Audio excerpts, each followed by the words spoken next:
जय हिंद। जिस वीडियो में हम आपको आईपीसी और सीआरपीसी में अंतर बताए थे, उसके बाद हम आपको बता दिए थे कि एफआईआर, जीरो एफआईआर और चार्जशीट में क्या होता है। फिर हम आपको बताए थे कि फर्जी एफआईआर से कैसे बचा जाता है। देखिए, ये एफआईआर को लेकर 4 कंडीशन बनते हैं। पहला कि पुलिस स्टेशन में आपका एफआईआर ही कोई ना लिखे। दूसरा कि आप ही के नाम पे कोई फर्जी एफआईआर लिख दे, और अगर फर्जी एफआईआर लिख दिया तो आपकी अगर नौकरी लगने वाली है तो उसके क्या असर पड़ेगा। और आप ऑलरेडी नौकरी कर रहे हैं किसी सरकारी नौकरी में और आपको इधर किसी केस में नाम डाल दिया तो उसमें क्या होगा। तो इन चारों कंडीशन को समझिए। सबसे पहले समझते हैं कि पुलिस एफआईआर नहीं लिखती है तो क्या होता है। 2 तरह के केस होते हैं जिसको हम पहले समझा दिए हैं। नॉन कॉग्निजिबल मतलब ऐसे अपराध जो बहुत छोटे मोटे हैं, जैसे किसी को 1-2 तमाचा मार दिए, ये सब छोटा मोटा अपराध में आता है। और एक कॉग्निजिबल्स होता है संज्ञेय अपराध, जिसमें मार पीट, रेप, सर फाड़ दिए, हड्डी तोड़ दिए, गोली चला दिए, ये सबको होता है कॉग्निजिबल ऑफेंस। तो कॉग्निजिबल ऑफेंस जो होता है उसमें संज्ञेय अपराध में नियम है कि सीआरपीसी का जो सेक्शन है 154, ये कहता है कि पुलिस को मैंडेटरी है एफआईआर लिखना जरूरी है। लेकिन आप जाते हैं, आपके साथ मारपीट हुआ है, सर और फोड़ दिया है, फिर भी पुलिस आपका एफआईआर नहीं लिखती है। तो इसके लिए आप एक और रास्ता अपना सकते हैं कि पुलिस का जो सीनियर अफसर होता है, जिसे डीएसपी बोलते हैं, डिप्टी सुपरिटेंडेंट, यहाँ आप जाके कह सकते हैं कि सर ऐसा मामला है, आप रिपोर्ट लिखवा दीजिए। ये नहीं सुनते हैं तो आप एसपी को बोल सकते हैं, एसपी जरूर ही सुन लेते हैं। ये भी अगर नहीं सुने ना तो आप जाइए सीधे कोर्ट में, मजिस्ट्रेट के पास। अब मजिस्ट्रेट को पावर है कि वो या तो इनको बोलेगा एफआईआर लिखने के लिए, और नहीं तो मजिस्ट्रेट खुद एफआईआर लिख देगा, अनुच्छेद 156 के तहत वहां से एफआईआर लिख देगा, और वो थाना को भेज देगा कि ये हम जो एफआईआर लिखे ना, इसको तुम अपने डायरी में उतार के जांच करो। और अगर आप यहां भी शांत नहीं हुए ना तो इसी मजिस्ट्रेट से कहिएगा कि ये मेरा एफआईआर आप लिख दीजिए, और वो जो पुलिस वाला एफआईआर नहीं लिखा है उसके खिलाफ भी कंप्लेन कर दीजिए। और उसके लिए सीआरपीसी की धारा 166A आता है। तो 166A के खिलाफ आप पुलिस में भी कंप्लेन कर सकते हैं। तो पुलिस वाले अगर ज़्यादा नहीं सुनते हैं ना, ये लोग थाना में बैठ के अपने आप को बहुत ज़्यादा होशियार समझने लगते हैं। तो आप कोई छोटा मोटा भी वकील लेके चले जाइएगा ना तो ये लोग शांत हो जाते हैं। नहीं तो आप आराम से कहिए, if you will not return my FIR then I will take legal action against you and by honourable high court under the section 166A। वो समझ जाएगा कि भाई पहुंचा फकीर है, इसका लिख दो।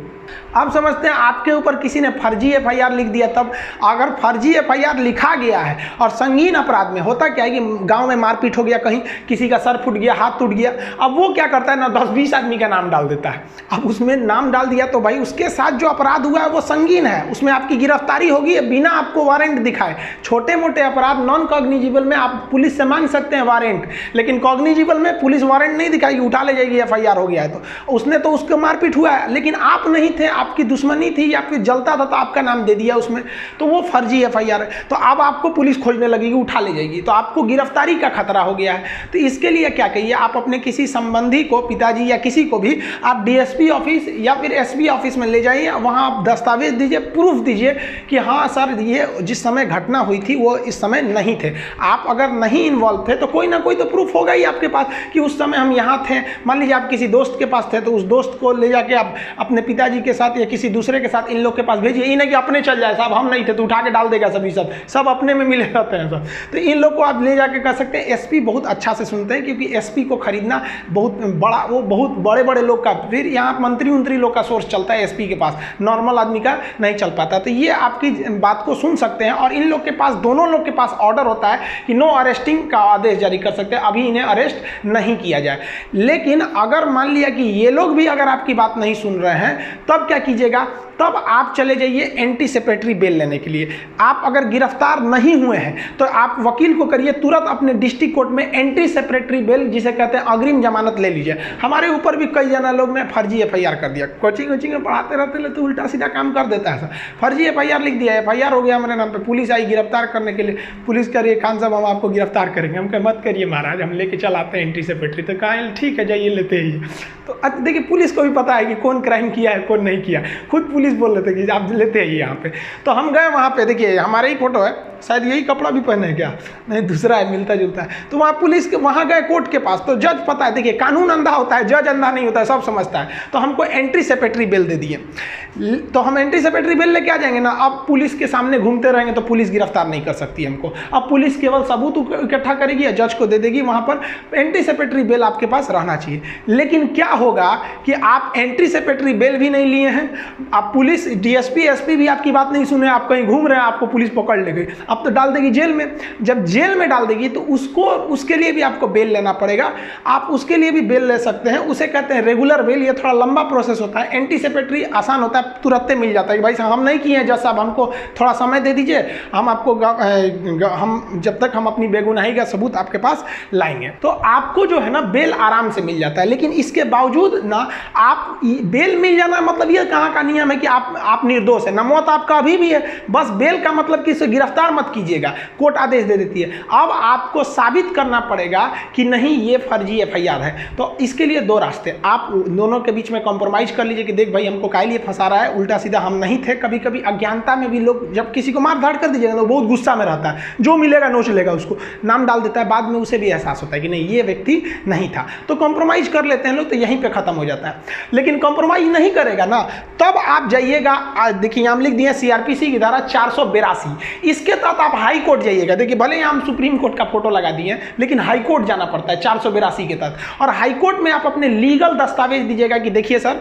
ये हमको फर्जी एफआईआर में फंसाया है, हम उस वक्त नहीं थे। आप अगर नहीं रहेंगे, सच में आप कुछ नहीं किए, तो आपके पास पक्का प्रूफ होगा, आप दिखाइए, सीसीटीवी फुटेज दिखाइए या जो चीज़ दिखाइए, मोबाइल ट्रेस करके दिखाइए, आपका वकील बताएगा क्या क्या चीज़ चाहिए, आप उसको दिखाइए और हाईकोर्ट आपको देखेगा और तुरंत हाईकोर्ट कह देगा कि भाई ये एफआईआर फर्जी है। या फिर अगर हाईकोर्ट को लगेगा कि नहीं भाई ऐसा भी हो सकता है कि आदमी झूठ बोल रहा है, तो फिर पुलिस को कह देगा कि अभी इसके गिरफ्तार मत कीजिए, लेकिन आप ठोस सबूत बताइए कि यही किया था। समझ में आ गया? और अगर आप पे कोई फर्जी कर दिया है और कॉम्प्रोमाइज भी नहीं कर रहा है, तब तो आप कंफर्म जाइए सीआरपीसी की धारा 482 के तहत हाईकोर्ट में, और हाईकोर्ट बढ़िया से उन्हें खंगालेगा। इतना आप विश्वास रखिए कि अगर आपने किसी पर गंभीर रूप से नहीं मारा पीटा है तो वो कहीं ना कहीं वो पकड़ा जाएगा हाईकोर्ट में। हाईकोर्ट वाले बहुत पहुंच वाले होते हैं। और उसके बाद अगर वहां पकड़ाया, कॉम्प्रोमाइज नहीं किया, फर्जी के बाद भी ऐंठ रहा है, तब वहां आप करिए 500 सेक्शन 500 के तहत उस पर क्या कर दीजिए, मानहानि का दावा ठोक दीजिए। और 211 के तहत उसी पर मुकदमा ठोक दीजिए कि ससुरा हमको फंसाया, हमारा इज्जत खराब किया, समय बर्बाद किया, इसको भी ले जाइए।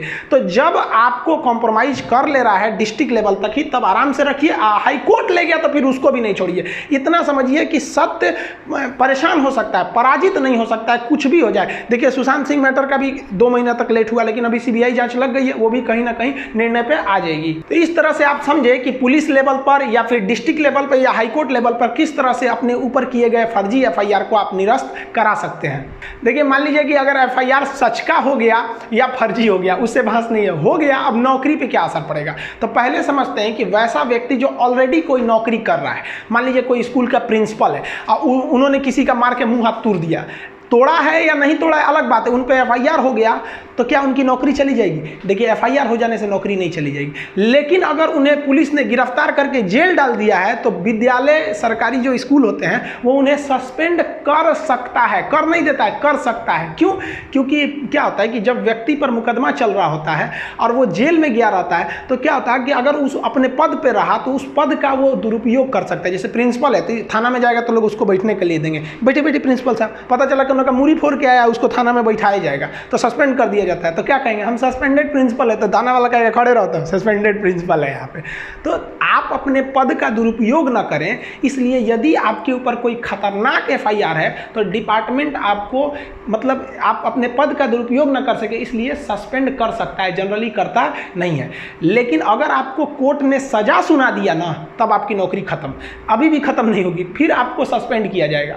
लेकिन आप मान लीजिए डिस्ट्रिक्ट कोर्ट ने आपको सजा सुनाया, जैसे आप हाई कोर्ट में अपील कर देंगे आपकी नौकरी बच जाएगी, सस्पेंड रहेंगे आप। समझ में गया? सस्पेंड से फिर हो सकता है कि आप जॉब में आ जाए। लेकिन अगर हाई कोर्ट ने भी फिर से आपको सजा सुना दिया, फाइनली कह दिया कि नहीं भाई, सुप्रीम कोर्ट ने भी सुना दिया, तब तो आपकी नौकरी चली जाएगी कॉग्निजिबल अपराध में, इस तरह के मुकदमे में। अदरवाइज में आपकी नौकरी नहीं जाएगी। आप अपील में रहेंगे तब तक नौकरी नहीं जाएगी। पता चला डिस्ट्रिक्ट कोर्ट ने आपको सजा सुनाया और इधर आप सस्पेंड हुए और आपने हाई कोर्ट में अपील नहीं किया कि भाई साहब हमने गलती नहीं किया था, तो आपको टर्मिनेट कर देगा। टर्मिनेट मतलब खत्म, सस्पेंड का मतलब होता है आधी सैलरी देना। जब आप जॉब में आते हैं ना, तो बाकी जो आधा काट काट के रखा था वो भी दे देता है आपको।